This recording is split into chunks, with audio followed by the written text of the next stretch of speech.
This is Uncle Don, and he's got a huge problem. He's the head honcho of the world's largest jungle, but the jungle's economy is about to shut down. Why? Bananas. See, the US jungle government operates on a budget, and every year this budget renews, accounting for things like changes in spending and shifting national priorities. Some years, the military gets a boost. Other years, healthcare gets cut, and so on. It's just like our parents giving out allowances when we were monkey cubs. The jungle government is getting a pile of bananas from Congress to spend on doing things that governments do. But it's this very pile of bananas that's giving Uncle Don a massive nightmare. And now, it's becoming everyone's problem. See, Jungle Congress can't seem to agree on the budget, with both red and blue teams refusing to give any ground to either side. However, the government budget needs approval of both teams, in other words, bipartisan support, to keep the jungle running.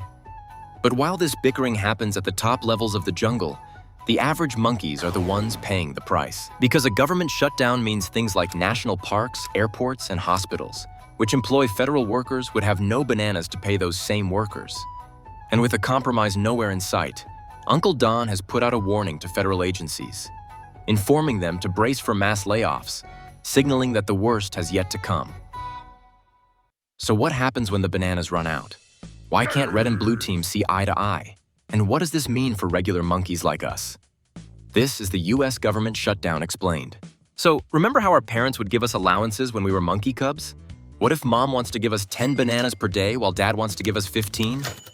But instead of meeting in the middle, they argue late into the night, eventually forgetting to give us our allowances for the next day. Dad and mom are focused on proving a point, while we go to school empty-handed. This is what's happening, except at the highest levels of the jungle government. But instead, when the jungle's leaders can't agree on how to split up the bananas, we're not talking about 10 or 15 bananas. We're talking about bananas in the billions. And because Jungle Congress can't seem to agree on a budget or even a temporary spending plan, the government isn't allowed to use bananas for daily activities. In other words, the banana supply to many federal branches of the government just stops. Suddenly, the monkeys who keep the jungle's playgrounds clean, run the clinics, and patrol our parks don't get paid. Because no one's getting paid, the jungle's national parks close their gates. The clinic's federal health offices shut their doors.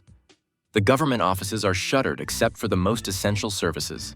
Even the monkeys who keep the jungle safe, like border guards and air traffic controllers, might have to work without getting any bananas until the fight between red and blue teams comes to an end.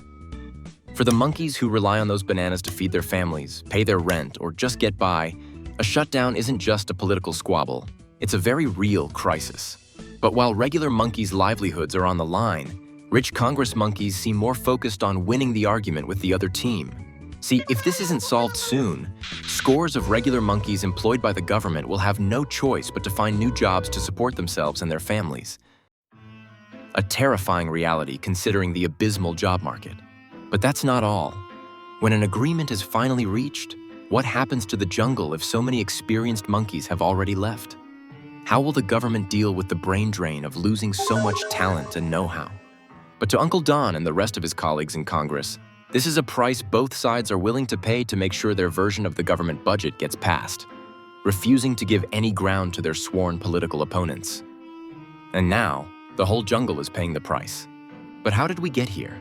And more importantly, why can't the red and blue teams see eye to eye? See, historically, both red and blue teams don't exactly get along with each other. But this year, the standoff is especially fierce. The red team, led by Uncle Don, wants to keep cutting the size of the jungle government, slashing spending, and reducing welfare expenses. The blue team is pushing back, fighting to protect affordable healthcare, extend tax credits for insurance, and reverse cuts to programs like Medicaid and the jungle's health research centers. But you might be thinking, doesn't the red team control both houses of Congress? That's right, but they don't have the sheer number of votes needed to pass their plan on their own in the upper house. They need some members of the blue team to vote in their favor as well. Because of this, the blue team has just enough power to block the red team's budget, using their leverage to demand changes which Uncle Don and the red team isn't too happy with. Both sides have been bickering about this for months with no compromise in sight, and even when the deadline loomed, both teams refused to give any ground.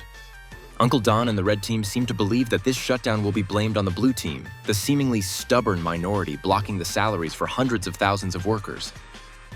But in the other camp, the blue team believes their fight against Uncle Don and the Reds to protect healthcare and welfare benefits will paint them as the valiant resistance. While the leaders argue, regular monkeys are left suffering the consequences of this deadlock, leading to the shutdown that happened on the 1st of October 2025. The first in almost 7 years. But this time, things look far worse for the average monkey. Because unlike past shutdowns, Uncle Don has signaled, through a memo sent to all federal branches, that this isn't just about waiting out a standoff. He's warned agencies to brace for mass layoffs, making it clear that this shutdown could be used to identify and permanently cut so-called non-essential workers. In previous shutdowns, most federal workers who were furloughed, in other words, sent home without pay, were eventually called back and paid retroactively once the government reopened. The pain was real, but it was temporary at least. This time, the threat is different. Uncle Don and his team are openly considering using the shutdown as a tool to shrink the government for good. For months, Uncle Don and his team has already been slashing budgets and reducing the federal workforce. Now, with the shutdown in full effect, there's talk of accelerating those cuts by permanently laying off workers deemed non-essential, rather than simply furloughing them. Continuing the pattern of mass federal layoffs throughout this year. This approach is unprecedented. See, in the past, even short shutdowns were seen as risky political gambits, with both parties eager to restore normalcy as soon as possible. But now, the White House appears willing, hell, even eager, to let the shutdown drag on, using it as leverage to allegedly trim the fat. The impact would be massive. Many estimate that up to 40% of federal workers, close to 1 million monkeys, could be put on unpaid leave, with many at risk of losing their jobs for good. Many of those affected work in border protection, air traffic control, and law enforcement.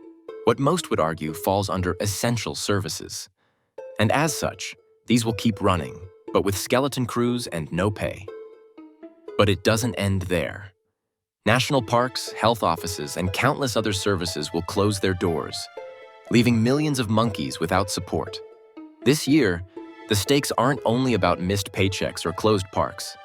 For many, it's about whether their livelihoods will exist at all when the dust finally settles, and no one knows if the government will look the same. So what now?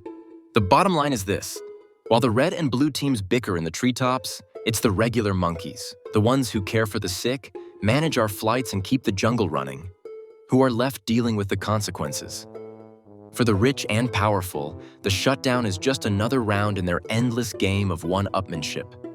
They argue over piles of bananas, trade blame on the nightly news, and plan their next political move from the comfort of their luxurious gated communities.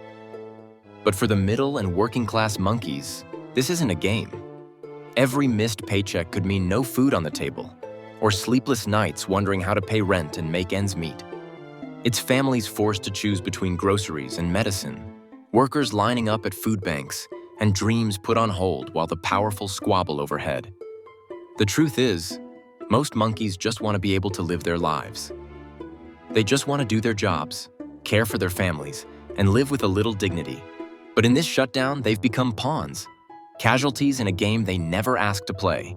And while the rich and powerful plan their next gambit for power, remember who's really paying the price. And beyond the loss of livelihoods, who knows what losing so much workforce would do to the jungle government? Will our national parks receive the love and care they deserve? Will our transport infrastructure change for the worse? How will healthcare providers deal with the double whammy of both losing massive funding and monkey power? No one knows for sure, and only time will tell how things play out. But hopefully, a compromise is reached sooner rather than later. Protests are already taking place throughout the jungle to raise awareness about the impacts of the government's shutdown, placing pressure on Uncle Don, red and blue teams to come to the negotiation table and finally come to an agreement. So, the next time you see news about the US government shutting down, you'll know what's happening behind the scenes and the real impact it has on average monkeys like you and me. If any monkeys are confused, just remember that this is just a simple explainer on the US government shutdown and is not a hit piece or endorsement of any kind. Please do not sue Monkey, and thank you for watching.